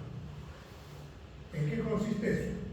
Dice, mecanismo túbulo-glomerular, en donde la mácula densa, que está aquí en el riñón, detecta la composición de líquido al inicio del túbulo distal. Cuando se filtra demasiado líquido de la sangre a través del glomérulo hacia el sistema tubular, las señales de retroalimentación de la mácula densa provocan constricción de las arteriolas aferentes, reduciendo de esta forma el flujo sanguíneo renal, así como la tasa de filtración glomerular. Vuelvo a repetir. ¿Cómo se autorregula el riñón? Dice, el control del flujo sanguíneo se basa en un... No. ¿Cuál es el mecanismo que regula el flujo sanguíneo del riñón? La retroalimentación túbulo-glomerular. ¿En qué consiste? ¿Sí? Dice, ahí hay una estructura llamada mácula densa, ¿sí? Que va a detectar, ¿sí? Es el inicio del túbulo distal, mácula densa, detecta la composición de líquido al inicio del túbulo distal, ahí está. Cuando se filtra demasiado líquido de la sangre a través del glomérulo hacia el sistema, ¿por qué se habrá filtrado más? ¿Por qué creen que se habrá filtrado más? Porque tiene que autorregularse, ¿sí? No va a dejar que se filtre esa cantidad, que elimine esa cantidad. ¿Por qué se filtra más? Porque hay una mayor presión de filtración. ¿No es cierto? Por lo repetimos. ¿A través de qué mecanismo hay autorregulación renal? A través de la alimentación túbulo-glomerular. Explique. Doctor, existe la mácula densa, que es el inicio del líquido tubular distal. Cuando se ha filtrado demasiado líquido, se está pasando demasiado líquido por aquí, a través del glomérulo hacia el sistema tubular, las señales de retroalimentación provocan en la mácula densa constricción de la arteriola aferente. Constricción de la arteriola aferente. Y si esa constricción de la arteriola aferente, ¿te llegará más sangre o menos sangre al riñón? Si el señor es el riñón, ¿sí? Hay una arteriola aferente que le llega sangre, ¿sí? Y una arteriola aferente que está allá. Por hiperpresión ha llegado y ha filtrado más. ¿Sí? La mácula densa se ha dado cuenta que ha filtrado mucho, está filtrando mucho. ¿Sí? Entonces produce una sustancia vasoconstrictora que hace aquí vasoconstricción. riñón seguirá recibiendo la misma cantidad, más o menos volumen. Menos, ¿no es cierto? Y si llega menos, en menor presión de filtración, menor presión de orina, ¿no es cierto? ¿Sí? Ya dijo, con la medicina del oxo, muchachos, pueden aprender de memoria. Creo que se pierde. Dice, cuando se filtra demasiado líquido de la sangre a través del glomérulo o sección tubular, las señales de retroalimentación de la mácula densa provocan constricción del arteriol aferente, reduciendo por lo tanto el flujo sanguíneo renal y consecuentemente la tasa de filtración glomerular va a llegar a casi valores normales. En el cerebro, además del control del flujo sanguíneo dependiente de la concentración de oxígeno tisular, la concentración de dióxido de carbono y iones hidrógeno tiene una gran importancia. El aumento de cualquiera de ellos dilata los vasos cerebrales y permite el lavado rápido del exceso de dióxido de carbono o de iones hidrógeno en los tejidos cerebrales. Este mecanismo es importante porque el nivel de exterior del cerebro depende en gran medida del control exacto de la concentración de CO2 y del ion hidrógeno. En la piel, ¿cómo se autorregula la piel? ¿Sí? Está relacionado con la regulación de la temperatura. El flujo cutáneo y subcutáneo regula la pérdida de calor del cuerpo mediante la determinación del flujo de calor desde el centro de la superficie del organismo. Nada más, ¿cierto? El flujo sanguíneo en la piel está controlado por el sistema nervioso central a través de los nervios simpáticos. Aunque el flujo sanguíneo en la piel supone solo en torno a 3 mililitros por minuto por 100 gramos de piel, en tiempo frío, cuando se necesita, puede producirse cambios con respecto a otros valores. Cuando el ser humano se expone a un calentamiento, ¿qué tiene que hacer? Perder calor, ¿no es cierto? ¿Y cómo puede perder calor? Mandando más sangre a la piel. ¿Para qué? Para que esta, por radiación o convección, se pierda, ¿sí? Pues cuando los humanos se exponen a un calentamiento, el flujo sanguíneo cutáneo puede incrementarse hasta 7 u 8 litros por minuto para todo el organismo. Si se reduce la temperatura corporal, el flujo sanguíneo en la piel disminuye, como pálido, ¿sí? Pálido, frío, poca sangre italiana, para descender poco más de cero a temperaturas muy bajas. Control del flujo sanguíneo por medio de factores de relajación y contracción de origen endotelial. Ojo, las células endoteliales que recubren los vasos sanguíneos sintetizan varias sustancias que cuando se liberan van a ocasionar una contracción y otra relajación de la pared arterial. El óxido nítrico, dice, es un vasodilatador producido en las células endoteliales sanas. Es el más importante factor de relajación del óxido nítrico. Es liberado como respuesta a diversos estímulos químicos. Las enzimas óxido nítrico sintasa lo sintetizan a partir de la arginina y el oxígeno. Tienen una vida muy corta, de solamente 6 segundos. El óxido nítrico activa la guanilato ciclasa solubles en la célula del músculo liso vascular, la que produce la conversión del guanosin trifosfato cíclico en guanosin monofosfato cíclico y la activación de proteína sinasa dependiente de GLP, que tiene varias acciones que provocan relajación de los vasos sanguíneos. Este es el mecanismo. Cuando aumenta el flujo sanguíneo a través de una porción microvascular de circulación, esta acción estimula de forma secundaria la liberación de óxido nítrico en los grandes vasos debido al aumento del flujo y a la tensión de cizallamiento que se da en ellos. El óxido nítrico liberado aumenta los diámetros de los grandes vasos sanguíneos proximales siempre que el flujo sanguíneo microvascular aumente igualmente. En la ausencia de esta respuesta disminuiría significativamente la eficacia del control del flujo, porque una parte significativa de la resistencia al flujo sanguíneo se produce en las pequeñas arterias proximales. Dice, en síntesis, la síntesis y liberación de los líquidos están estimuladas así mismo por unos vasoconstrictores como la angiotensina 2. El aumento en la liberación del óxido nítrico protege contra un exceso de vasoconstricción. Dice, cuando las células endoteliales están dañadas por hipertensión crónica o arteriosclerosis, la degradación en la síntesis de óxido nítrico puede contribuir a una vasoconstricción. O sea, ya no se produce óxido nítrico. y un empeoramiento de la hipertensión y un daño endotelial, que si no se trata puede producir lesiones vasculares en tejidos vulnerables como el corazón, riñones y el cerebro. Otras aplicaciones importantes de los nítricos son el desarrollo y uso clínico de fármacos.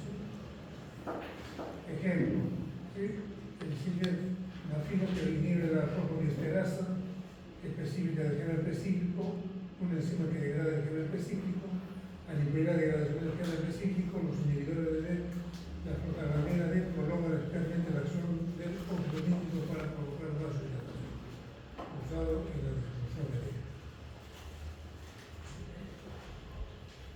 La endotelina es un potente vasoconstrictor, ya no es el óxido nítrico, estamos hablando de la endotelina. Dijimos una parte que el endotelio produce una serie de sustancias, una vasoconstrictora y otra vasodilatadora, óxido nítrico, vasodilatador, endotelina, potente vasoconstrictor, liberado por el endotelio que está dañado.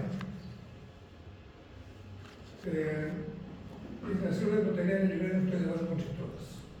Una, la endotelina, que es un compuesto de 27 aminoácidos, que lo estimula cuando se daña el endotelio. Después de un daño importante, la liberación de endotelina local y la posterior vasoconstricción ayudan a evitar una hemorragia extensa de arterias hasta de 5 milímetros de diámetro. Se cree también que el aumento de la liberación de endotelina contribuye a la vasoconstricción cuando el endotelio sufre daños debidos a la hipertensión. Esta ha sido la regulación local a corto plazo. La regulación a largo plazo.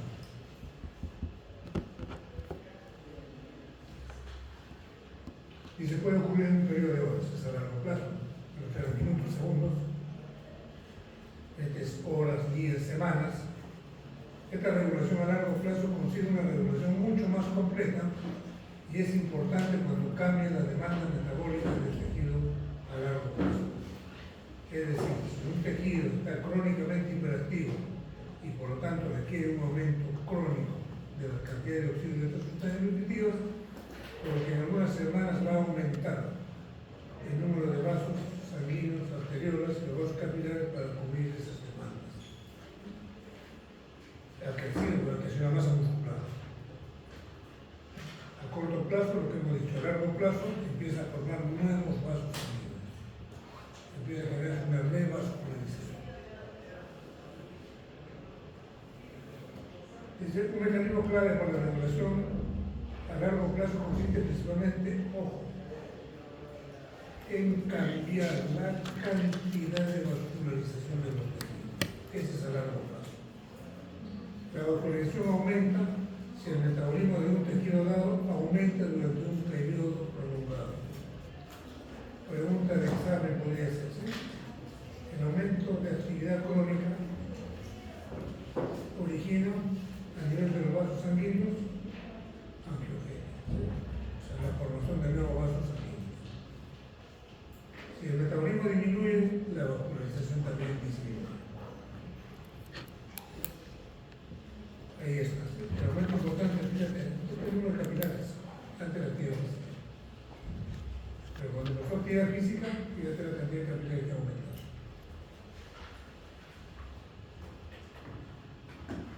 Importancia de los factores de crecimiento vascular que hemos llamado angiogenia, no aparece de milagro, ¿sí? Tienen que darse ciertas condiciones. Dice, los mejores 4 factores para el crecimiento de nuevos vasos sanguíneos. El factor de crecimiento del endotelio vascular, el factor de crecimiento de fibroblastos, factor de crecimiento derivado de las plaquetas y la angiogenia. Estos son los requisitos para que te aumente el número de vasos sanguíneos.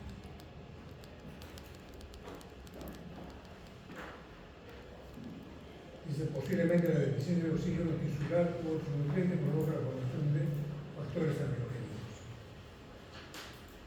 La angiogenia comienza con la gemación de nuevos vasos desde otros vasos. Disolución de la membrana basal de las células endoteliales en el punto de generación. La producción rápida de células endoteliales nuevas. Las células nuevas buscan la salida. Las células de cada cordón se siguen dividiendo y se pliegan rápidamente formando un tubo. capilares, el tubo se conecta con otros, así se van interconectando.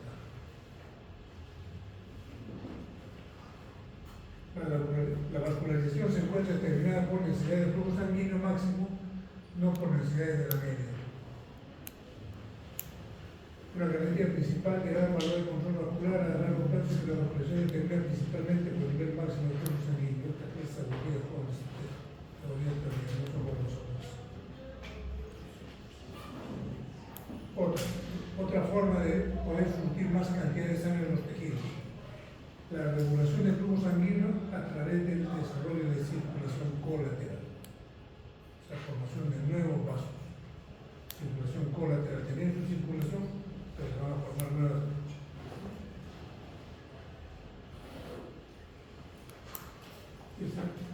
Desarrollo de la circulación colateral. Es un fenómeno de regulación a largo plazo del flujo sanguíneo local. Cuando una arteria o vena se bloquea, lleva al desarrollo del canal vascular que va a bloquear el bloqueo. Aquí están los nuevos vasos. Es de la circulación colateral. Formación de nuevos vasos.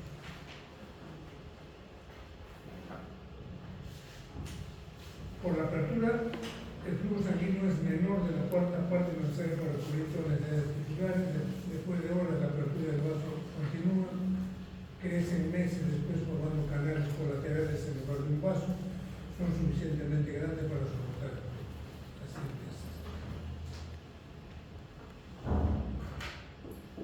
Control humoral de la circulación. Dice, se refiere a qué te está refiriendo? Al control por las sustancias segregadas o absorbidas en los líquidos del organismo, ya sean hormonas y factores producidos localmente. Origen de glándulas especiales, hormonas transportadas por la sangre a todo el organismo, zonas de tejido afectado, provocan solo efectos circulatorios locales. Control humoral de la circulación.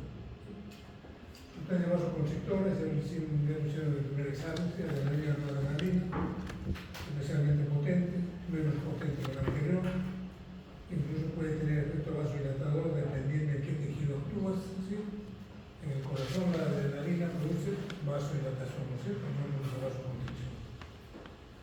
Son segregadas cuando se estimulan. Este es el primer examen. La angiotensina 2, ojo, sustancias vasoconstrictoras. Adrenalina, no la adrenalina. No voy más porque lo hicieron en el primer examen. La angiotensina 2 es un vasoconstrictor muy potente. Algunos autores refieren que es el vasoconstrictor más potente que existe en el cerebro. ¿Qué hace? Dice, ocasiona vasoconstricción en las pequeñas arteriolas con el objetivo de ¿qué? De aumentar la resistencia periférica total y aumentar la presión arterial. Otra, la vasopresina, es una hormona antidiurética, es aún más potente que la angiotensina 2 como vasoconstrictora. Origen, en las células nerviosas del hipotálamo, axones nerviosos, baja por los axones nerviosos, se deposita en la neurohipófisis, ojo, se forma, a veces se pregunta, el hipotálamo es producido por neurohipófisis, no es así, es producido por el hipotálamo, viaja por los axones y se deposita en la neurohipófisis, desde donde se va a liberar. La mayoría suponen que su efecto es pequeño. Estudios complementarios han mostrado que la concentración de vasopresina en la sangre circulante puede aumentar después de una hemorragia intensa, lo suficiente como para poder elevar la presión arterial. ¿Qué cosa hace más la vasopresina? Que la hormona antidiurética aumenta la difusión de agua de los túbulos renales hacia la sangre, por tanto permite controlar el volumen sanguíneo. Sustancias vasodilatadoras son las cininas, que provocan vasodilatación potente cuando se forman en la sangre los tejidos tisulares de algunos órganos. Cininas son pequeños polipéptidos que se escinden por enzimas proteolíticas a partir de la salvaglobulina del plasma por los tejidos tisulares. Función. Tienen una función especial en la regulación del flujo sanguíneo y en la pérdida capilar de los líquidos de los tejidos inflamados. Enzima proteolítica de particular importancia, la calicreína otra, se encuentra en la sangre y líquidos tisulares, en una forma inactiva, se activa por maceración de la sangre, inflamación tisular o efectos químicos. Otro, la bradicinina, activación de la calicreína, actúa sobre la alfa-2-globulina, se libera una cinina llamada calidina, se convierte en bradicinina. La bradicinina persiste unos minutos, es inactivada por la enzima carboxipeptidasa o por la enzima convertidora. ¿Qué hace la bradicinina? Vasodilatador potente. Si el vasodilatador aumenta la permeabilidad, si se inyecta un mililitro de bradicinina en la arteria braquial de una persona, aumenta el flujo sanguíneo a través del brazo hasta 6 veces. Participa en la regulación sanguínea en la piel, en las glándulas salivares y gastrointestinales. Otra sustancia vasodilatadora, la histamina, se libera por todos los tejidos del organismo cuando estos sufren daño o se inflaman, o por reacciones alérgicas. ¿No ven? Cuando nos pica un zancudo se libera histamina, ¿verdad? Se pone enrojecido, aumenta el volumen, porque está produciendo vasodilatación, se está produciendo una mayor circulación. Puede ser la pápula, ¿sí? La mayoría de la histamina se deriva de los mastocitos, ahí están almacenados los mastocitos en los basófilos. Función: vasodilatador potente de las arteriolas, aumenta la porosidad capilar, por eso se hincha, ¿sí? Permite la pérdida tanto de líquidos como de proteínas plasmáticas hacia los tejidos. En situaciones patológicas provoca pérdida de cantidades enormes de líquidos desde la circulación hacia los tejidos, induciendo el edema. Ahí tiene el shock anafiláctico, se libera gran cantidad de histamina, sale gran cantidad de volumen sanguíneo. Se empieza a quitar el plasma. Control de iones y otras sustancias. El ion calcio produce vasoconstricción porque estimula la contracción del músculo liso. El potasio, ¿qué hace? Vasodilatación.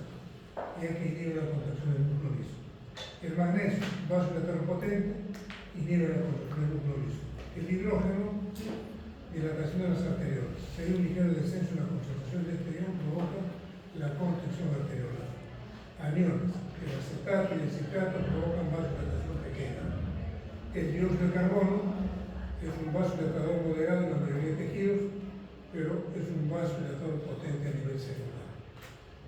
Tiene en sangre un efecto indirecto muy potente al actuar en el centro vasomotor del cerebro, transmitiendo a través del sistema nervioso simpático vasoconstrictor, provocando una vasoconstricción generalizada en el organismo. Dice, la mayoría de vasoconstrictores o vasodilatadores tienen un efecto escaso en el flujo sanguíneo a largo plazo, salvo que esté alterándose la tasa metabólica.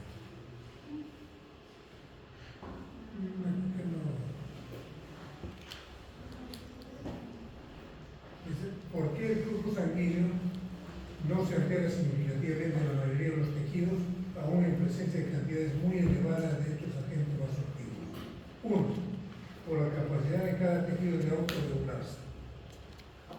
De autorregular su propio flujo sanguíneo de acuerdo a sus necesidades metabólicas. El flujo sanguíneo está regulado de acuerdo con las necesidades específicas de cada tejido, siempre y cuando la presión arterial sea la adecuada. El vuelo no tiene más.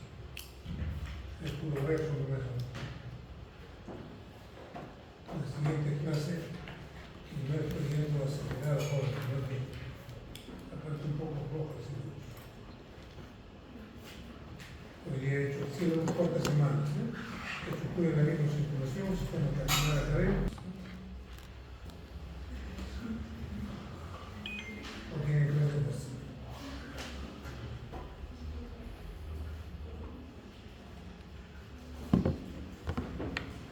Un resumen del electrocardiograma. ¿Qué cosa es el electrocardiograma? ¿Qué es el electrocardiograma? Es el reflejo de la actividad eléctrica, ¿verdad? Pero doctor, ¿y cómo va a detectar que hay un infarto? Imagínense que usted sea los mismos, y cada uno, tú cuando te despolarizas, ocasionas un vector de frente para allá, porque yo estoy mirando de aquí, entonces el vector es distinto. El de allá tiene otro vector, el de allá tiene otro vector y el de otro vector. Entonces, la suma y resta de todos esos vectores ocasiona un va trazando ahí en la figurita. ¿De acuerdo? Entonces, ¿y cómo, doctor, me vas a decir que es un infarto? ¿Sabe por qué? Imagínate que de allá ha hecho infarto, ¿sí? De allá para allá ha hecho infarto. Esa seguridad no puede ser correcta. ¿Sí? Estas nada más están ausentes. El vector, si con la suma de todos, el vector iba por aquí así, imagínate, ¿sí? Cuando esta parte del tejido deje de funcionar, el vector seguirá yendo así. Ya no, porque esas fuerzas ya se han anulado, ya no existen. ¿Sí? El vector se va a girar a otro sitio. Por lo tanto, la imagen que va a dar el electrocardiograma va a ser distinta. Por eso puede decir, ¿y cómo tú detectas el lugar del daño? De acuerdo con lo que está mirando. ¿Sí? Y aquí lo vamos a ver. ¿Sí? Dice, electrocardiografía es la actividad eléctrica del corazón documentado en un papel especial. ¿Sí? Hay unas positivas o negativas. ¿Sí? En una línea isoeléctrica. ¿Cuándo era positiva? No, ¿cuándo es una onda positiva? Pero ¿cuándo es positiva? Cuando va hacia el electrodo. Cuando va hacia el electrodo. Cuando va al electrodo que lo estoy observando, ¿no es cierto? ¿Sí? Si yo fuera el electrodo que estoy, por ejemplo, el ABL, ¿sí? ¿Cómo va la corriente? De derecha a izquierda. Positivo tiene que ser. En ABL, ¿cómo tiene que ser? Aquí te lo observador. Tiene que ser negativo, porque la corriente está yendo así. Pues ustedes van a ver que en el ABR la onda P es negativa, el complejo QRS ha cambiado, también se vuelve negativo. Porque la corriente no está yendo hacia abajo, está corriendo hacia abajo. Doctor, ¿y este por qué es positivo? Porque está yendo hacia la izquierda. Y el de pie, como yo razón, está yendo a la izquierda y está yendo hacia abajo. Entonces, convencionalmente dice que han dicho van a ser 12 derivaciones. Se colocan 4 cables. ¿Cómo colocas? Brazo derecho. Estos colores son los estandarizados en los equipos. Brazo derecho, brazo izquierdo, pierna izquierda y el neutro que hace tierra en la pierna derecha. Derivaciones bipolares. ¿Qué significa? Aunque los textos dicen todas son bipolares. Y no les falta razón. Pero no vamos a seguir con la clásica. Yo no te doy la semana pasada, no son, las 12 derivaciones son bipolares. ¿Por qué? Porque tú estás colocando uno y el neutro, y este de aquí, y qué cosa. Pero vamos a seguir pensando. Son 3 bipolares. ¿Por qué son bipolares? Porque coloco un polo negativo y uno positivo. Derivación 1, negativo, positivo. Derivación 2, brazo izquierdo. Negativo, positivo. ¿Sí? El que me está observando es el de aquí. ¿De acuerdo? La derivación 3, negativo, positivo. ¿Sí? Son bipolares. En las unipolares de los miembros son ABR, ampliado voltaje, ampliado del brazo derecho, ABL y ABL. Y las precordiales, que va de uno a la vez, ¿cierto? Hay otras que te puedes inventar, sí, pero puedes inventar. Pero tienes que informar que de dónde está tomando. Entonces, bien, sí, la derivación de la salida van a dar 3 derivaciones unipolares, ABL, ABL y ABL. Es decir, que perciben la actividad eléctrica en un solo sentido. Y las otras 3 bipolares que lo hacen en 2 sentidos. La derivación bipolar comprende 3 entidades. El brazo derecho ABL, el brazo izquierdo ABL. ¿Sí? Derivaciones unipolares son estas. ¿Sí? ¿Cómo las colocas? ¿Dónde lo colocas? ¿Sí? Aquí que me dice, colores, derivaciones son organizaciones. Esto depende del laboratorio que yo. Aquí no se convierte la vida. ¿Sí? ¿Qué cosa estás mirando? Joder, como se acostumbra a hacer resúmenes. Pero según el joven que ha hecho esto, pues el resumen de su examen, saca eso aquí que esto estudiado.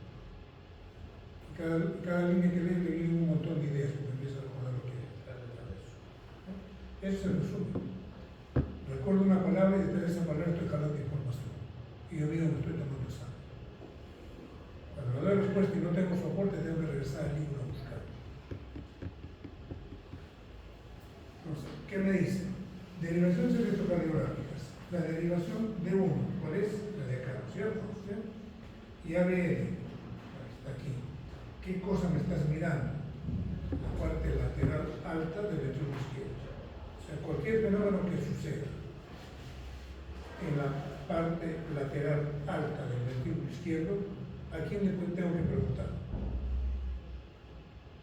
¿Quién es el que me puede informar más exactamente? Ahí está. D1 y ABL. ¿De acuerdo? Ubíquense, jóvenes, no ocurran las manos. Yo tengo que ser como ven ustedes de la memoria, ¿no? La semana de vida, que no sabía qué era. Pero si me acuerdo, relacionando, difícil. Entonces, y la derivación 2, que es esta, y la derivación 3, que es esta, y la ABF, ¿qué me está mirando? La cara, ¿qué está mirando de abajo? La cara inferior del corazón, ¿cierto? ¿Sí? B1 y B2, la que está aquí, ¿qué cosa está mirando? El septo. B3 y B4, ¿qué me está mirando? La cara anterior del corazón.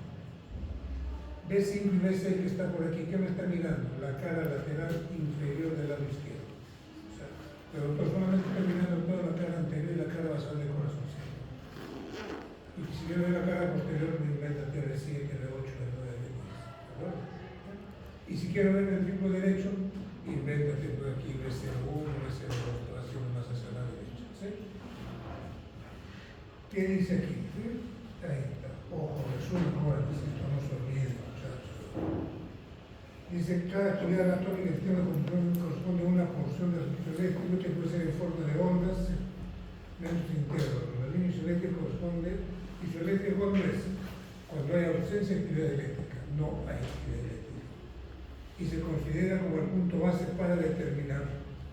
Si va la línea hacia arriba, es una curva positiva. ¿Qué significa? Que el electrodo está yendo, que la corriente está yendo hacia el electrodo observador. ¿Y cuándo me da una onda negativa? Cuando el flujo de corriente se está escapando de su observador. Onda, ¿qué cosa es una onda? Se define como una deflexión, ya sea positiva o ya sea negativa, a partir de una línea isoeléctrica. Segmento es una línea isoeléctrica entre dos ondas dentro de un mismo latido. Intervalo, ¿sí?, es el complejo de una o más ondas con su. ¿Quién sería más grande, el segmento o el intervalo? Según esa definición, ¿quién sería más grande, un segmento o un intervalo? Intervalos. El intervalo, ¿por qué? El segmento que cosa está incluyendo solo la línea isoeléctrica. ¿Sí? El intervalo que incluye la línea isoeléctrica más la onda. El papel ya no ha avanzado más. Una excelente resumen de este muchacho.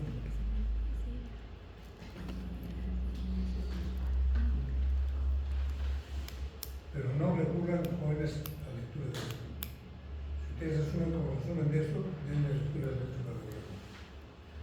Porque el joven que ha hecho esto, detrás de cada palabra que tiene ahí, tiene un soporte de conocimiento atrás.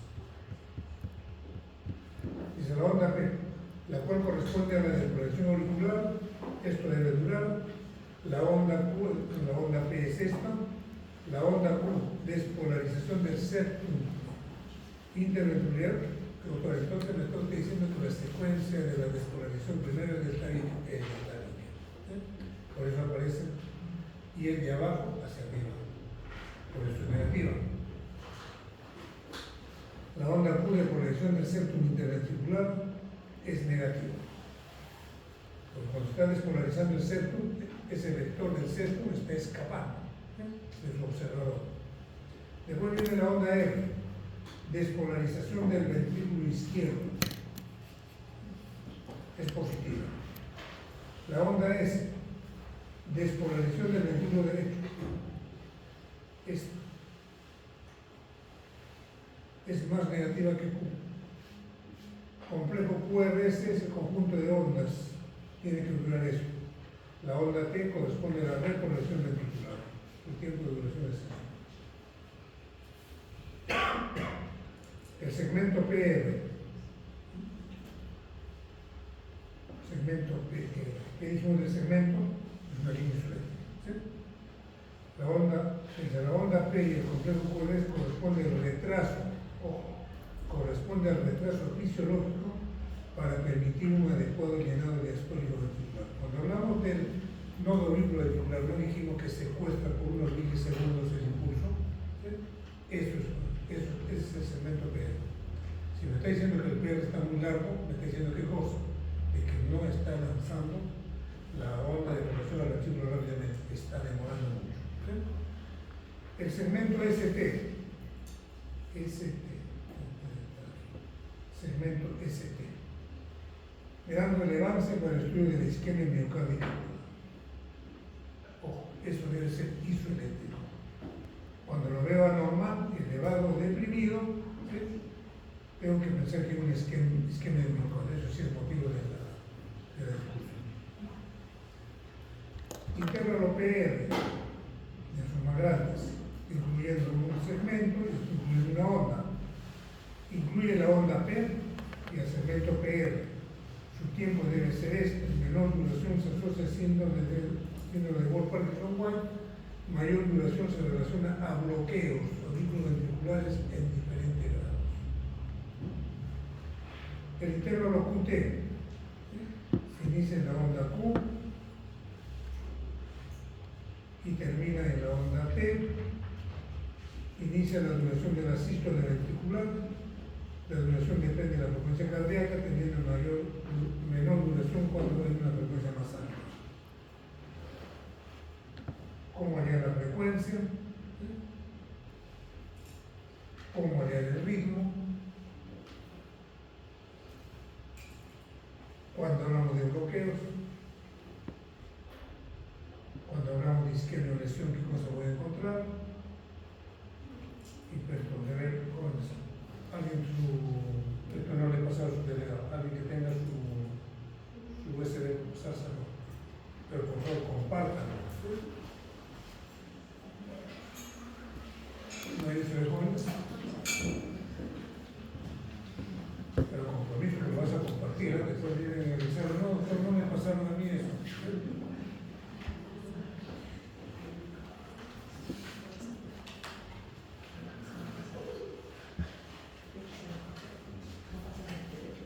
Práctica solamente voy a preguntar, no voy a hacer ninguna observación.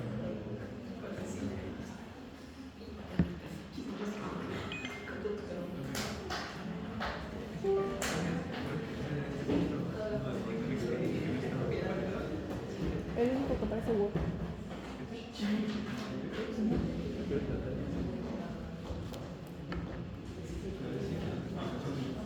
Mira, entra a ver que sale la misma figurita. Entra a ver que sale la misma figurita.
tiene que tener hipertrofias auriculares y ventriculares, bloqueos, arritmias no jóvenes.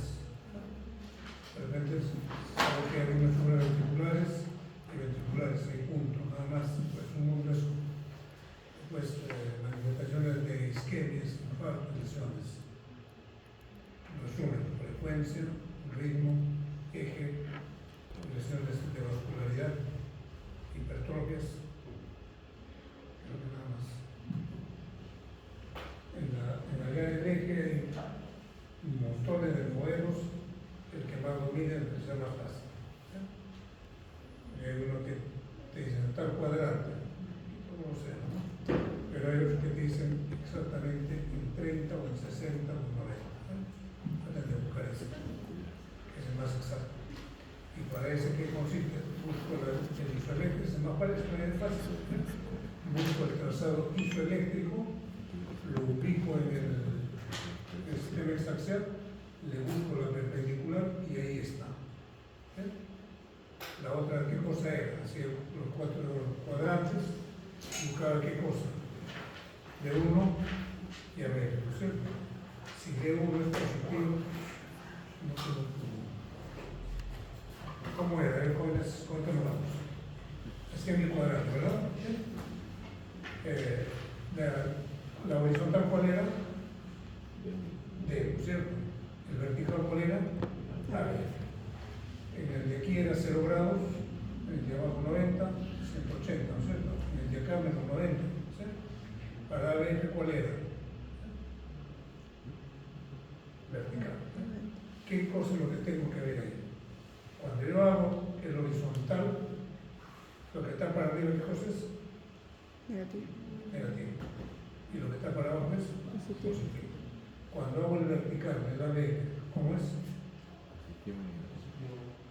Positivo para dónde es? Por la derecha. Derecha. La izquierda. ¿O no? Y negativo para la derecha. Entonces ahí ya me sale. Si busco las dos poblaciones. De uno, me sale positivo. ¿Qué me está diciendo?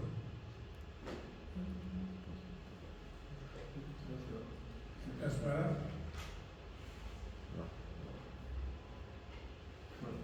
Estás para abajo. ¿Sí? Pero todavía no sabes si estás para arriba o estás para abajo. ¿Sí? Y si ahora te sale positivo,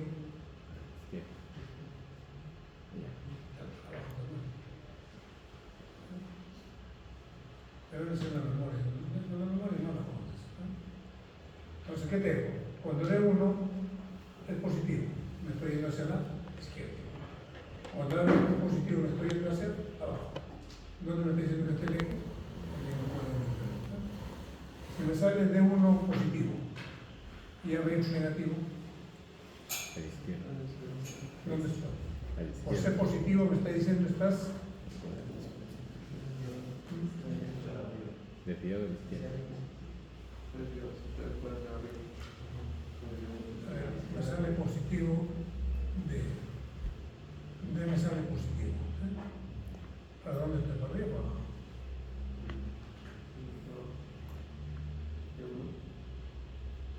Ahí cuadraría el dibujito, muchachos. Busca ahí. Juego con los dos nada más. Porque allá me va a salir, en ese cuadrante va a salir de 1 positivo. ABF positivo. En el opuesto, ¿cuál va a salir? Negativo. Negativo. Los dos, ¿no es cierto? En el cuadrante de aquí, ¿quién tiene que salir?